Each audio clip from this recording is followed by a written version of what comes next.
This franchise has always been about players, it's always been about basketball, and it's about anything we can do to help the player become the best they can be. This is really a huge example and an opportunity to show the rest of the league and the world and that's involved in women's sports what it takes to be a high-level athlete. It's an unbelievable day for the Indiana Fever, another step for our franchise, again, to make this the best franchise in the world. The Indiana Fever recently revealed a $78 million bombshell, but that's not even the biggest story of the day. While everyone is talking about their new state-of-the-art facility, we have the inside scoop on a free agency move that's rocking the WNBA. The Indiana Fever announced that they will open a new practice facility before the 2027 season, but they're already getting their own facility, and they showed the mock-ups online, and it's exactly what you would expect. It will be state-of-the-art, awesome, and look cool. Caitlin Clark and the entire roster will have a new fact coming. But who might be joining them? We're breaking down the team's daring moves as the CEO of Pacers Sports Entertainment. I am really excited for both our men's and women's teams to have their own standalone practice facilities. I think it's expanding our campus in a great way and giving them everything they need to have the best performance that they can have on the court, and I think it's absolutely the right time to do it.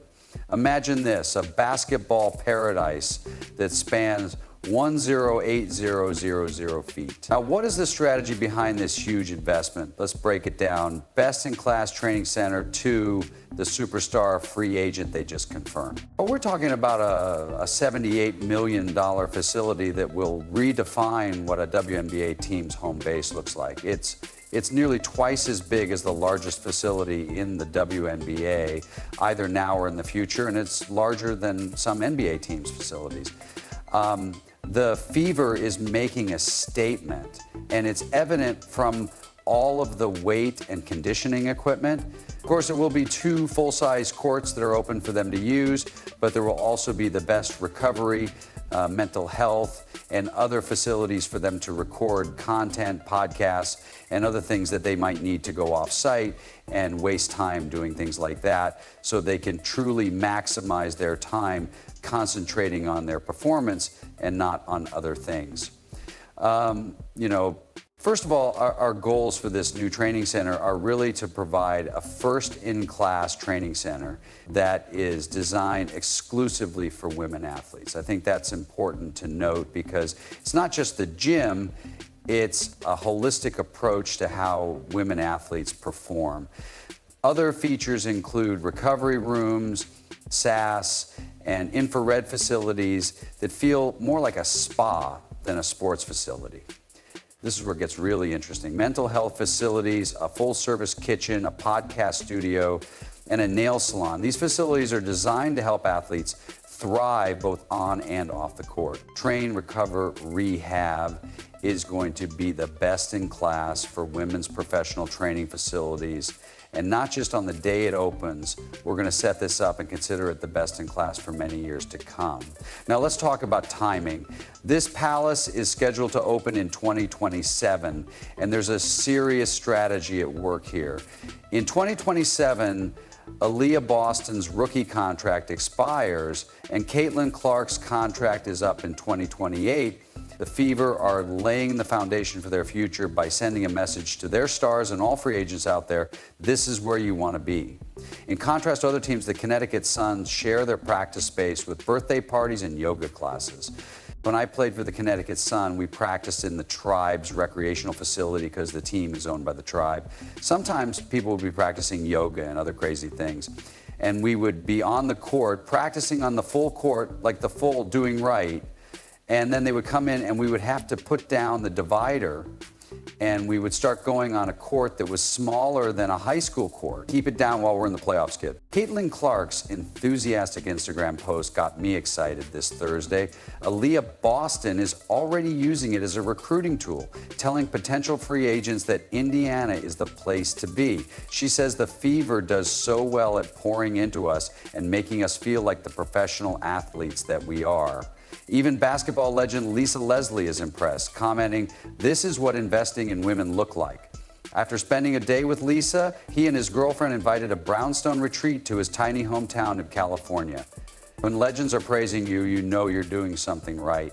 As we look toward Indianapolis becoming the epicenter of women's sports, having professional women's teams and training facilities for them is truly as free agency decisions loom in the upcoming years, this investment could be the deciding factor that attracts top talent and keeps stars like Boston and Clark and Indiana for the long haul. Are you ready for some major free agent news? We finally received the news that we had been expecting all along. Kelsey Mitchell of the Indiana Fever has received the core designation. Yes, Kelsey Mitchell has been CED'd by the Indiana Fever. This facility is more than just a building. It's a game changer that could shape the WNBA for years to come. The Fever are positioning themselves as the team every player wants to join, creating an environment where athletes can excel both on and off the court. Regarding the shocking announcements that was made in Indiana, the Fever made a move that has everyone talking. They CED Kelsey Mitchell.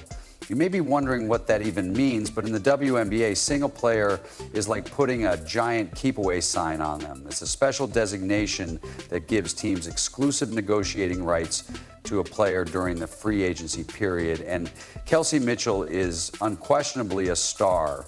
The Fever just demonstrated their value by offering her a one-year Supermax contract worth nearly $250,000. This is a significant sum of money, and it demonstrates how dedicated Indiana is to creating a powerhouse team. If you're asking me to estimate the likelihood that Kelsey Mitchell will stay, I would say if Mitchell truly wanted to leave, which doesn't seem likely, the team could get some serious assets in return. We're talking about high draft picks, promising young players, or maybe even another established star.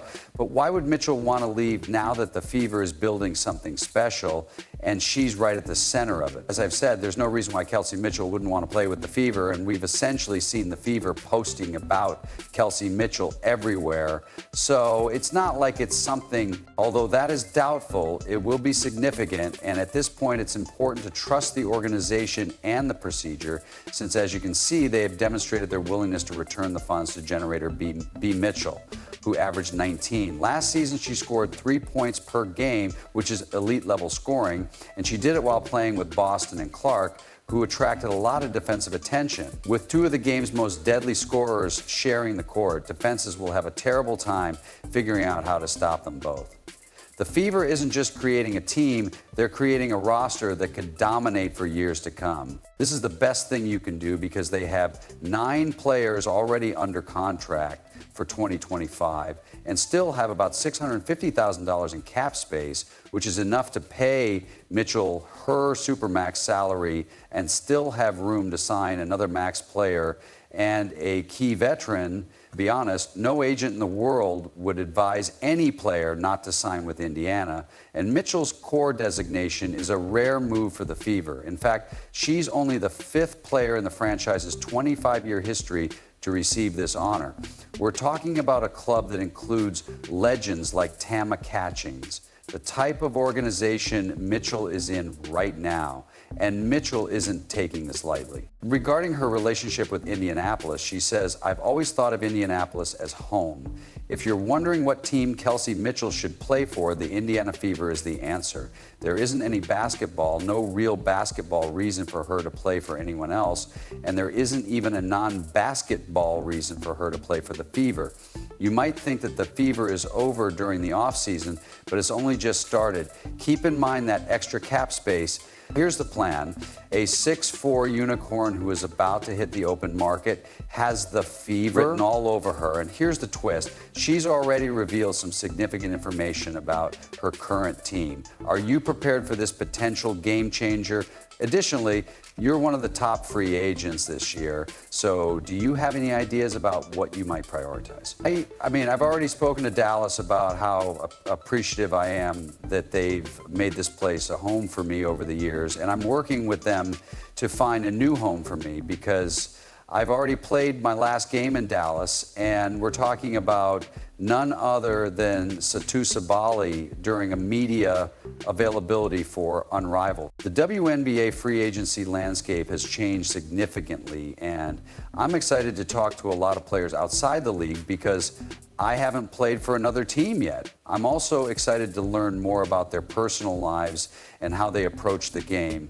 I love having basketball conversations and high-level IQ conversations about the game to find out where I will fit best in the future. So where is Sally headed? The New York Liberty are in the mix with Sally's sister Niara already on the team.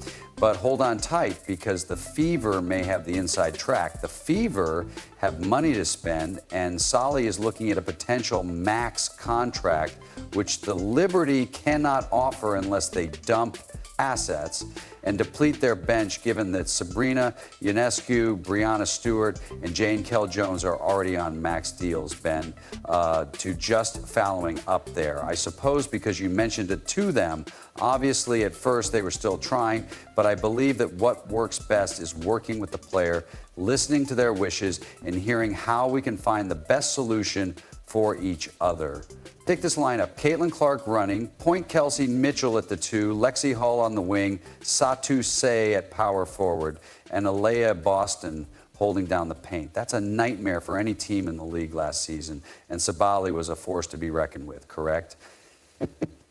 Speaking at the age of 18, 6 out of 8. 1 rebound and four assists per game. But here's where it gets really interesting. Picture those numbers with Caitlin Clark as her point guard. Clark's court vision and passing ability could elevate Sa's game to a whole new level, much like how the rest of the team's output skyrocketed due to Clark skyrocketed. Thank you for all of the hints that Sally has been leaving on social media that have fans buzzing.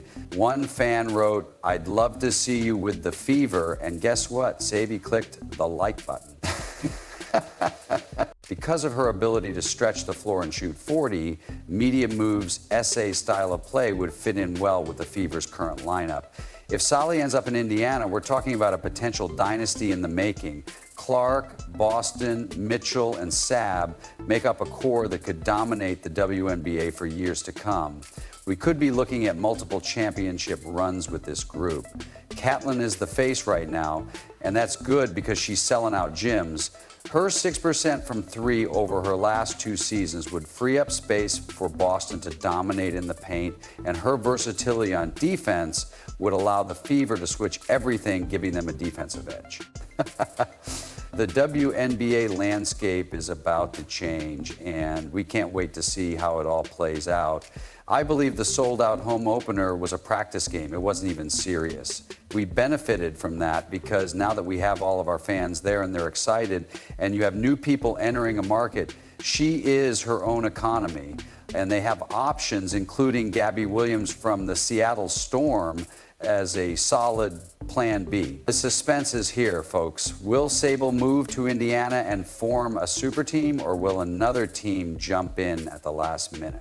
First and foremost, who are going to embrace the roles, secondly, and who give us the best opportunities for success by complementing what they do really, really well. Let's talk about Gabby Williams, a free agent who has captured the Fever's attention as they assemble their championship dream team.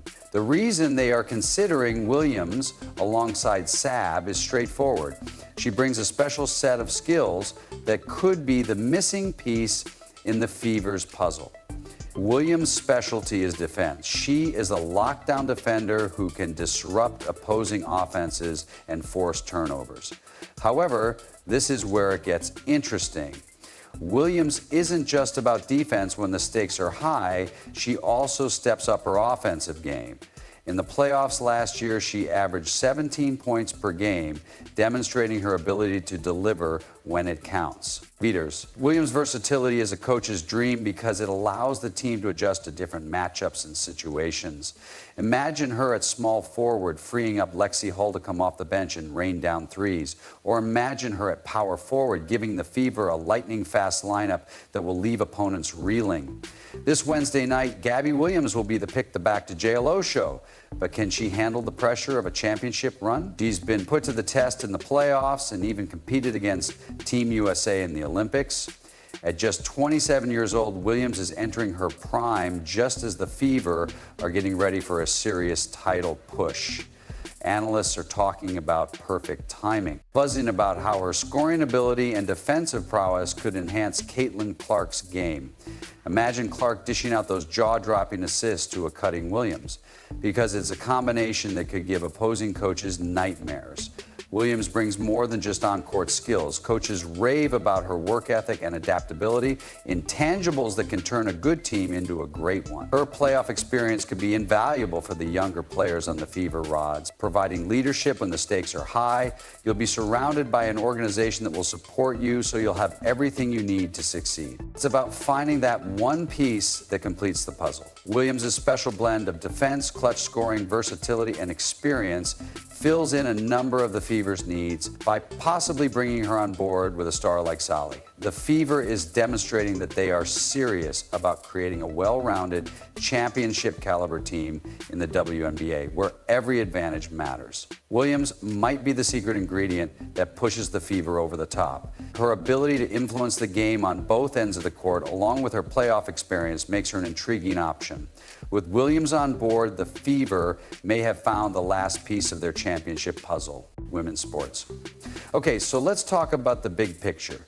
The Indiana Fever have a master plan that will shake up the entire WNBA, and at the heart of it all is a perfect storm brewing for dynasty building. We've all seen what Caitlin Clark can do on the court. She's a force of nature that sends shockwaves through the league. Are you ready for this? The Fever have seen a mind-blowing four-fold increase in attendance, and Clark is packing arenas to capacity. So you like being a two-way player. You like playing both ends? I do. I really do. Yeah. That's always been like that new you. You just started to enjoy the fence. But here's where it gets interesting. Clark isn't doing this alone. Enter Aaliyah Boston, and together they form a dynamic duo that could dominate the league for years to come. It's like witnessing the birth of a basketball supernova, and with Kelsey Mitchell and Lexi Hall in the mix, the Fever is creating a Fab Four that could change the WNBA's history books. The Fever isn't finished yet, whether it's Satu Sali, Gabi Williams, or another game-changing free agent. They're still searching for that last piece of the puzzle, and their new practice facility, it's a statement that says, come to Indiana, we'll treat you like the stars you are. Kelly Krakoff, the president of the Fever, stressed that this new facility isn't just about bricks and mortar. It's about demonstrating their dedication to providing the best for their players. It's about creating an environment where champions are born and legacies are built. But let's take a moment to look beyond the Indiana Fever for a moment. That's what I did all those years. I was looking for ways to add another player to our roster that would impact us and help us get better. And as a result, players are taking notice. And the team is changing from being the underdog to the team that everyone wants to join. In the end, the Indiana Fever are setting themselves up to become the next great dynasty in the WNBA. However, great expectations come with great challenges. Can they handle the pressure of sky-high expectations? Will their young stars be able to make it to the pro game quickly enough? Not to mention the fierce competition from established powerhouses, the Fever are placing a lot of money on their young stars' free agency. All of this is about raising the bar for the entire WNBA. Moves and their capacity to establish a winning culture. The question is whether they are prepared for what comes next, but one thing is certain. Even though it didn't go as planned, there was a lot of optimism and excitement surrounding it. I believe that this is a new beginning, a new start, and we're excited to see who can join us and support us as we continue to move forward and continue to be a great standard in the WNBA. The Indiana Fever just set a new standard for WNBA teams. Their state-of-the-art facility isn't just about fancy courts, it's a game chair for player treatment and future investment. This investment is directly related to Caitlin Clark's influence, as her star power is pushing teams to improve their game off the court. How will other franchises react to this new era in the WNBA? Please share your thoughts by leaving a comment, subscribing, and turning on all notifications so you don't miss anything. Teams like the Connecticut Sun are still sharing practice space, and they now face fierce competition for free agents. The game has changed, and the Fever raised the bar, and other teams must follow suit or risk falling behind. Who's next to make a big move? And we'll see you at the following one.